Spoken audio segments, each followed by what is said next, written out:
Conversations from the front lines of recruiting. This is Hireside Chats. Join us as we delve into the world of recruitment and explore the latest trends, challenges, opportunities, and insights from the best in the business. Get inspired by industry veterans and discover the secrets to building powerful talent functions from their experiences. Whether you're a CEO, a seasoned HR professional, a growing business looking to scale, or someone just starting in the field, there's something for everyone. Ready for the ultimate recruitment power-up? Let's go! Hello everyone, this is your host SatJ and welcome to another episode of Hireside Chats, a Diamondpick exclusive podcast that brings together insights, news and views from the front lines of recruiting. Listen on as we uncover the secret sauce for talent transformation with an emphasis on AI and automation to help build the perfect workforce. As organizations race to become future fit, there's a growing emphasis on redesigning talent practices, focusing on a digital and transformation mindset to achieve success. According to the World Economic Forum, skills gaps will remain high as job requirements continue to change due to accelerated technology adoption. 50% of employees will need to reskill to take up new jobs internally, leaving HR managers faced with the challenge of building a workforce that is fit for new and emerging job roles and requirements. To talk to us about how AI and automation are revolutionizing the way companies approach talent acquisitions and skill development, we have Satish Rajarathnam, HR and Global Head Talent Transformation at Mphasis. Satish has been named a Forbes Top 30 Talent Leader 2023 and has over 25 years of global experience and expertise in strategizing and transforming businesses through human capital strategy, organizational transformation, and coaching. Hello, Satish, and welcome to Hireside Chats. Hey, SatJ, great to be here and thank you for inviting me. Looking forward to this. Wonderful. A company is only as innovative as its employees, and creating a future fit workforce that can adapt itself to the world as it changes can be a company's greatest differentiator. And with the right kind of talent, a company can quickly adapt to disruptions and advancements. Now, to kick off things, let's explore talent transformation and its impact on shaping the workforce of tomorrow. So, Satish, first couple of questions I have for you are related to talent transformation, and I know that you've done a lot of work in this space. So, how has the concept of talent transformation evolved over the years, and why has it become a critical focus for organizations today? And a question which is related to that is, according to you, what are some of the large transformation programs that you are aware of that are shaping the industry today? Well, and let me take this in parts, Sajid. Let's go back to the talent transformation piece in itself and how it has evolved over the period. When I say over a period, right from the industrial age to the information age that we are talking about right now, all about task-oriented approach and action-oriented approach. To what you're talking about today is all about knowledge-based skills, knowledge-based roles, and so on and so forth. So it's a significant paradigm shift, if I want to put it that way, from a talent perspective. So that in itself has transformed significantly, over a period of time. That's the first part.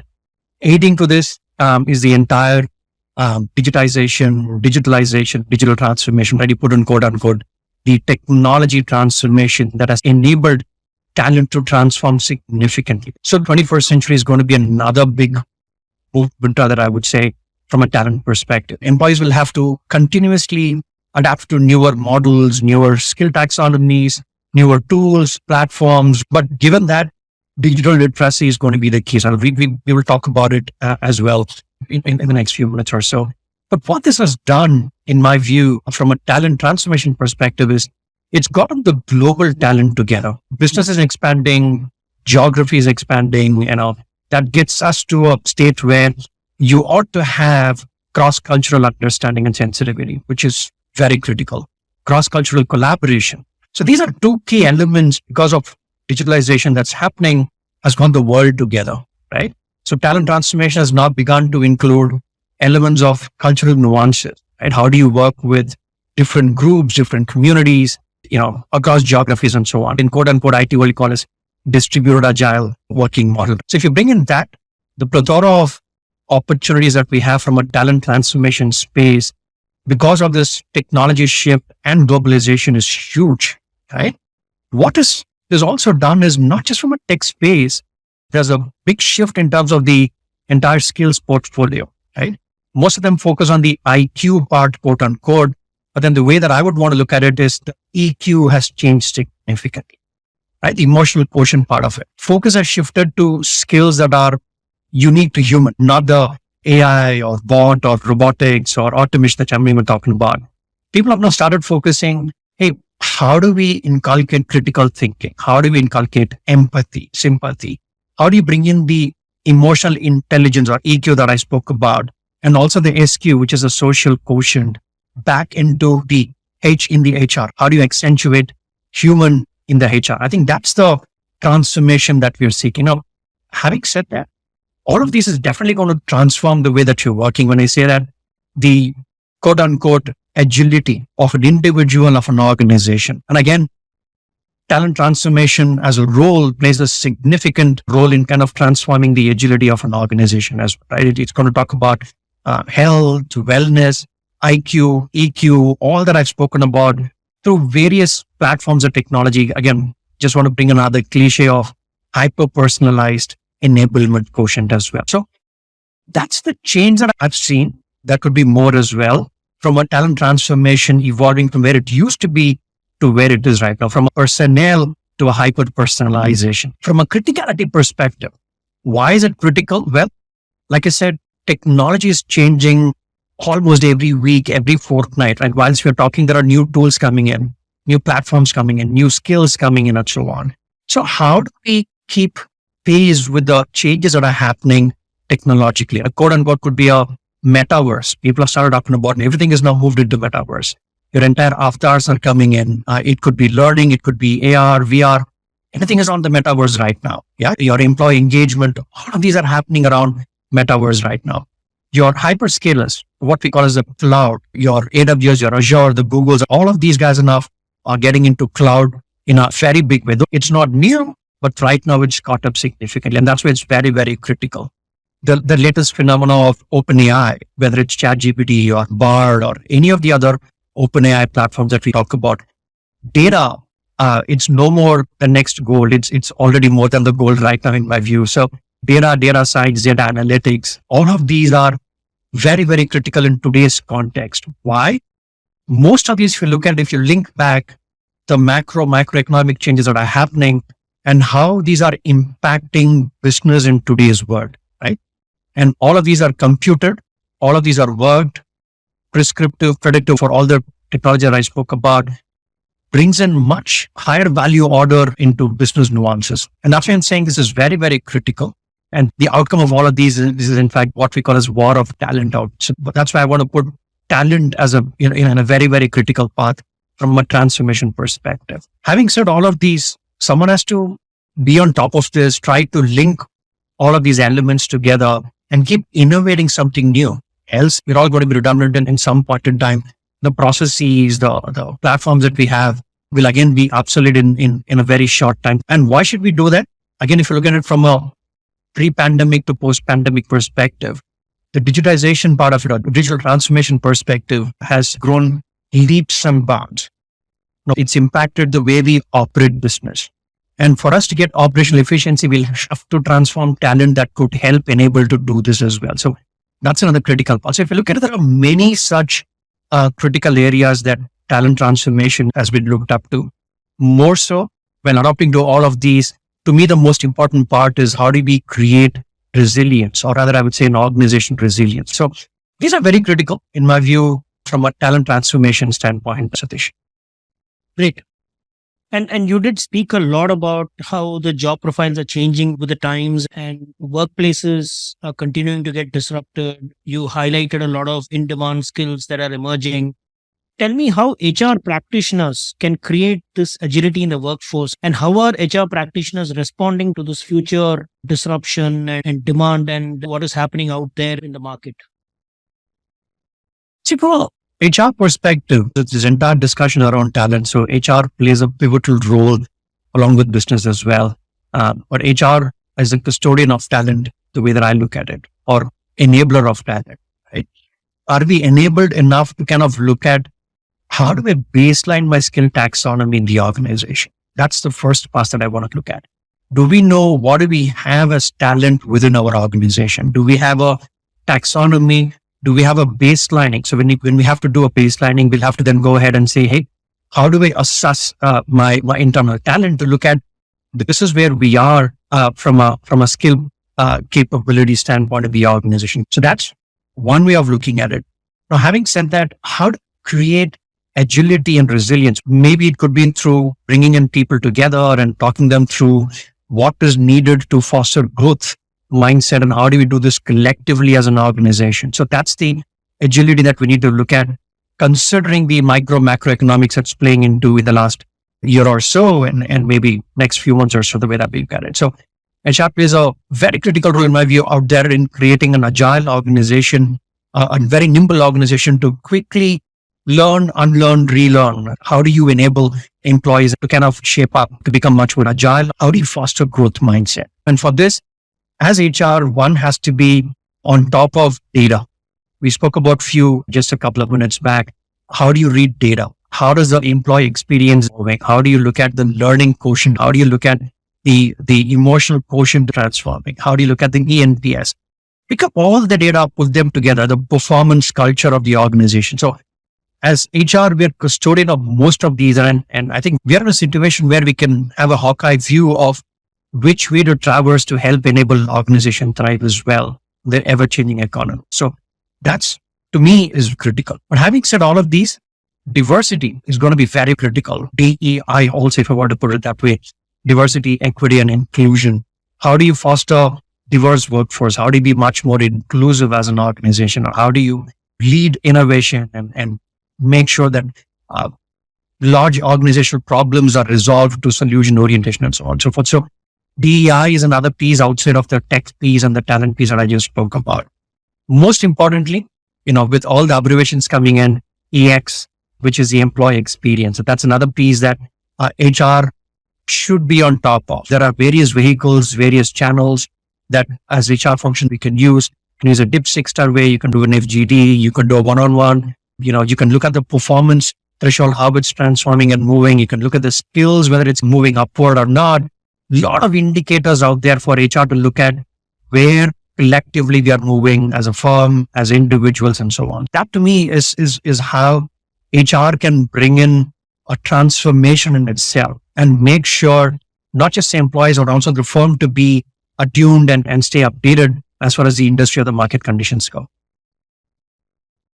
Great. Let's just shift focus to talent acquisition. And I know that you've done quite a lot of work in this space, especially the use of AI and automation. Can you highlight how are organizations leveraging AI and automation, especially the talent acquisition function? And if you can give us some examples of your own experience in recent times, how have you and your team adopted AI and automation, enhancing candidate experience and improving throughput and so on?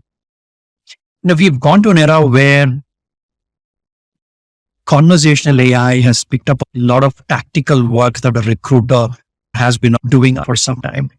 Let's start with that piece. Now, we put together an algorithm, heuristics around if we were to screen a candidate for a job application for a position. The traditional way of doing parsing quota would look at keyword search and say, of the 100 profiles that are relevant and so on. Now we've taken this to the next level of paradigm. The algorithm that we have, the heuristics that we have, not just picks up the keyword search, but what it also does is it does a conversational AI with the candidate in a much more intuitive way. The candidate logs in, the bot out there, the AI also picks up and starts saying, hey, if I were to quote your name, SatJ, you applied for this specific job in our company. Could you talk about what you've done? I see this in your profile. Why don't you throw some color around it? And then the candidate starts typing and narrating what he or she has done. The best piece for this is heuristics is audio and video biometric enabled. So you can also negate the versions of fake impersonation and so on to a large extent. So 3 different aspects. 1, you're assessing a candidate for best fitment to the job description we have. 2, we're looking at a candidate not to be a fake or impersonating or fraudulent activities and other stuff. All of these are done on the same platform at just one go. So we move on. Look at the candidate experience that you just talked about as well. The bot calls the candidate post offer and keeps him or her engaged, saying, hey, thank you for accepting. How may I be helpful for you? Is there something that we could do for you? I also see that you've updated about 30-40% of your documentation.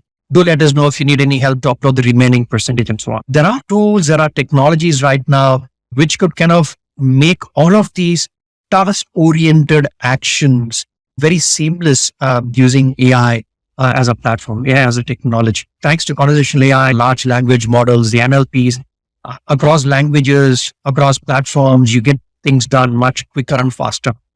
What this does is the efficiency. Look at the productivity that we're getting from recruiters. They can focus on their core of reaching out to the right candidates and not getting swayed into candidates who do not meet the criteria, right? We call this as co-bot for us, co-aided bot. So the recruiters use this significantly because more than half of the task is done towards this journey and the rest is picked up from a decision-making point is done by the recruiters.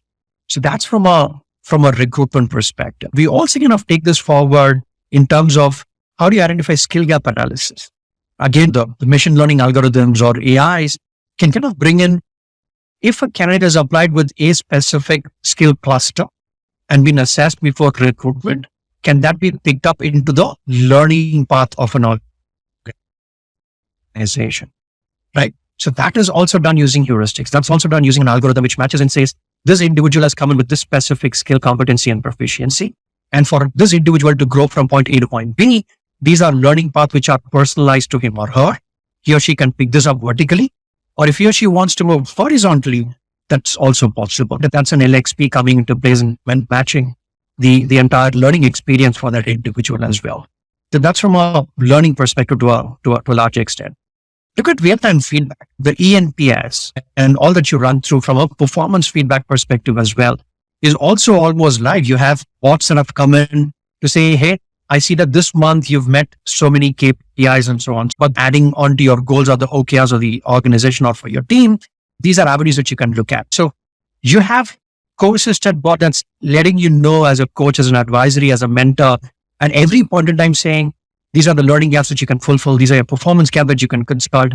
These are your career gap that you can look at and so on and so forth. Right? So it's making life much easier. It's all aided, if I were to put it, for someone to take decisions much faster, in my view. And that's what we call as predictive analytics to a large extent, or if I were to move to the next level, prescriptive analytics as well. It's not just about predicting, but also coming back in the tool saying, hey, looking at your data in the last 6 months to 1 year, this is how you're progressing. But for you to progress to this goal, you need to speed up here, you need to slow down here. So it also starts prescribing to a large extent from an algo perspective to make life much, much simpler, right? And I'm sure you know the candidate or the employee or the learner can fine tune his or her speed of learning, certifications, what he or she should be doing. Should he or she take a AR/VR course, CBT, virtual learning, instructor led, or getting certified on A, B, C, D over a period of time.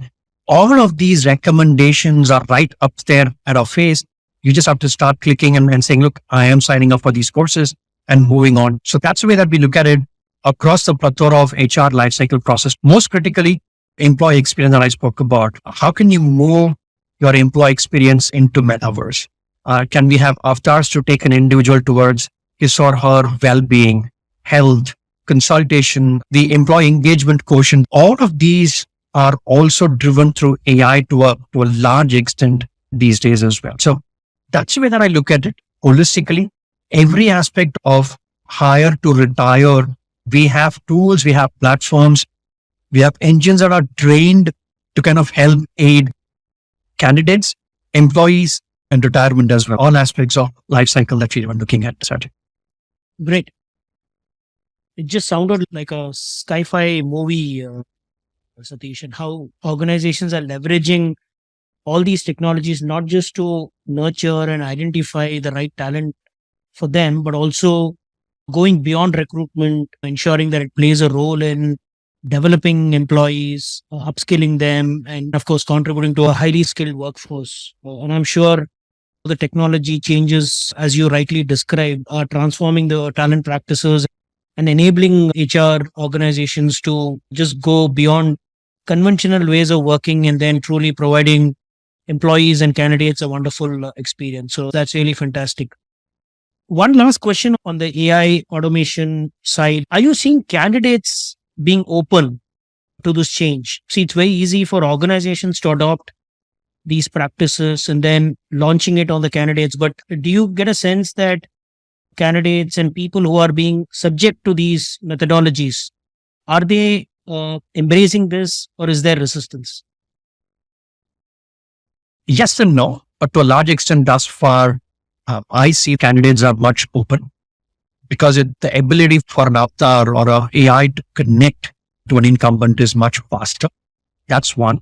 The ease of traversing in the entire process chain. I'm keeping away the interview process for now, but barring that, if you look at the process on the policy perspective, it's much, much easier whether it's a candidate from a TA perspective or an employee from an organization perspective. It's speed, agility, and efficiency. It gets done much faster, quicker the way that it is. Like I said, the heuristics picks up. If it's a policy decision, you need not go into any specific tool, then read out yourself and then pick things out and say, yes, I can and I cannot. But it's all in the bot out there. You start typing, and by the time you finish typing, you get the answer out there as well. So it's a speed at which you kind of get the knowledge within your environment, whether it's in a hosted AI for that matter, or if you're going to go through a open AI perspective. Either way is out there. It's a speed at which you get information, knowledge right up front for you to take a decision. That's from an employee perspective. From a candidate standpoint, it's much easier. Let's say, for example, a calendarization of an interview. A ticker goes out. The candidate gets the option of picking and choosing, hey, I get to see my interview is available tomorrow at 8 p.m. IST or 2 p.m. EST. He or she gets the option of picking and choosing the time slots based on their availability. Hence, if you look at it, a sourcing or a recruiter or a scheduler will have to keep making 5-10 calls to keep changing the timeline every now and then. So that eradicates that connect for that matter. So there again, if you look at it, it's speed and efficiency, right? And what we're also doing is personalization to the candidate by saying, look, you pick and choose what time you're available and we will get the interview scheduled out for you, right? So candidates are much, much open right now. That's from a scheduling perspective. Today, we're looking at a lot of nano assessments coming in. No more looking at a large platform without naming them out here, going the entire 9-yard assessment for about an hour, 2 hours sitting and taking your entire kindergarten to high school to engineering that you've studied. But today, technology has brought in nano assessment. Let's say you're hiring for a UI developer or a UX engineer, for example. Your assessments are attuned to only to those specific area. You want to deep dive only on Angular, you want to deep dive only on React, get deeper into it. So your nano assessments, which is gamified in most of the time right now, makes it much simpler for the incumbent to also to kind of take the assessments, because today assessment is a misnomer. People do not want to get into assessment. They think, hey, it's a 1 hour, 2 hour long assessment. Why would I even make? Yeah. So technology has gotten changed to a large extent, saying, I will kind of probe into a particular tenet of a full stack because that's what I'm hiring for. You run an assessment towards that. So that's making life much, much simpler from a candidate perspective. Take the same example of candidate experience or engagement or post-offer follow-up in a recruitment perspective. Every time you need to reach out to a recruiter to find out, hey, I'm trying to upload this document. Well, I have this error. What do I do? You don't have to. You have a bot out there. You start typing. The bot says, looks like you're using a dot after this. Special characters are not allowed in this field. Can you please relook at it? So it's here and there right in front of you. You don't have to wait for any other assist outside of the system. Everything is there in your platform. So that's why I'm saying candidates from a pre-hire perspective and employees from a post-hire perspective and policy and knowledge repository and using a bot. It's just kind of helping them a lot from a efficiency, speed, ability to take decision and keeping them engaged. It is helping them to a large extent, in my view. Awesome. So Satish, what advice would you offer to CHROs, talent leaders who are out there who are kind of very excited about what they are hearing, what they are reading about the power of AI and automation and technology, but are unsure about how to initiate such a transformative change? A lot of us want to do so many things, but are, I would say, hesitant to take the first step forward. So what would be your recommendation And if there is some sort of a step by step approach to starting small and then scaling up, is there like an approach that you can suggest to people who want to adopt and go towards this journey? Well, from the way that I look at it, I don't know if that's a secret sauce or that's a silver bullet that I have. But the way that I've looked at it is pick up areas where we need efficiencies to be built out. Pick up areas where we need productivity to be enhanced. Pick up areas where we need much faster data to take decisions. So we need to pick and choose our battle. Let's not try to wage the entire war in the name of AI and say, I'm going to sweep this entire talent supply chain ecosystem and talent management just by procuring a AI platform and getting things done, which will never, in my view. There are firms that have procured large platforms and have used only about 25-30% of its efficiency. So the way that I would look at it is break it into chunks. Look at your hire to retire process. Look at what is it that you want to left shift. If you want to left shift, how much of those can be left shifted using digitization? That could be your part A. How much of those can be done using digital transformation in the sense, can I put in a AI? Can I put in a bot? Like the examples that I quoted, a candidate experience could be done by a conversational AI bot. You can start typing and it will start responding as well. Or for an employee, a policy question, or even today, a leave application is all done through a bot. I want to apply leave. It says, here you go, you have 20 personal leave, 10 this leave and 20 that leave. You pick and say, I want to apply this. Things are getting done. So it is about picking and choosing what we wanted to left shift in the first place. Second, put on a 2x2 and look at, if I want to invest here, what is my minimalistic effort that will maximize my output from an impact perspective? Yeah. A simple 2x2 box. Put the entire life cycle hire to retire from a business perspective. Look at these are pain areas. And within that stack rank and saying, if I want to tweak, let's say sourcing, if I have to bring in an intelligent system that will do my sourcing instead of parsing, right? And if that's going to save time of my recruiters and they focus on their core of recruiting, I would want to get there quickly as much as possible. So very small move, but the impact is huge out there. Candidate experience, post for candidate engagement. That could be another area. Learning, right? How can you bring in a learner to be much more pulled into organizational learning? That could be another one. Can I bring in and showcase an individual? Hey, this is your skill gap analysis for your current role. And this could probably be your gap analysis for your futuristic role that you're aspiring to become. So that could be another area where it could entice learners to become much more vivid in terms of their learning. Yeah. Performance consulting. Can I bring in a tool which will come back and say, basis every stand-up meeting, every scrum that you deliver, hey, your speed, your velocity is X. If you want to move to X plus 2, or you want to make it 2X of velocity of your delivery, these are areas that we figure out basis what we've seen in your system, right? Performance consulting is another key as well. So it depends on the organization to prioritize where and how they want to bring in transformation using technology, specifically around any of these AI or bot or automation and digitalization and so on and so forth. So again, just to quickly sum it up, the way that I would look at it is split your larger OKRs into multiple goals, into specific KPIs.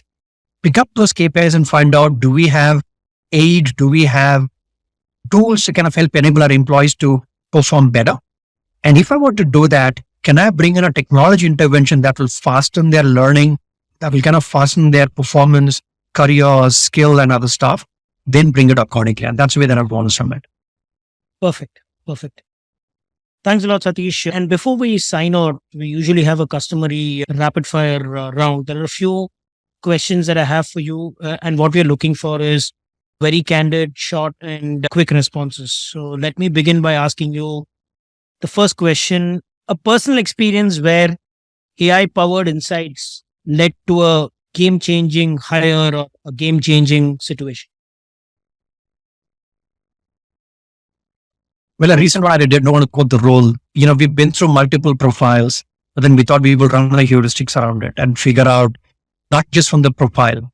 We also picked up information from the social portal as well, and the profile and the JD, brought all the triangulated the data to figure out, look, this could be the closest fit that we could even look at. Yep.